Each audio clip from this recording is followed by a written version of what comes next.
এরকম যদি হয় একটা, সে তো তুলনা হবে না।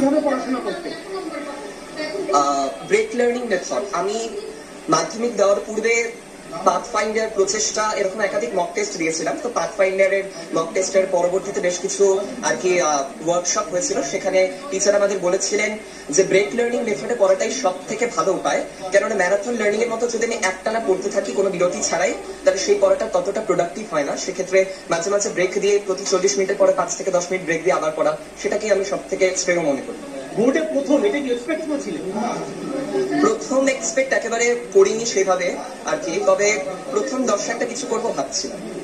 আগামীতে যারা মাধ্যমিক দিবে তাদের জন্য কি বার্তা দেবে? বই টেকে পড়া, রিভাইজ করা যতটা পারো, কেননা 11-12 এর সিলেবাসের তুলনায় ক্লাস 10 এর সিলেবাস অনেকটাই আয়তনে ছোট, কিন্তু তাই বলে কোনো কিছুকে উপেক্ষা করা ঠিক নয়। সেটাকে বারবার করে অভ্যাস করা, পুনরভ্যাস করা, এর মাধ্যমে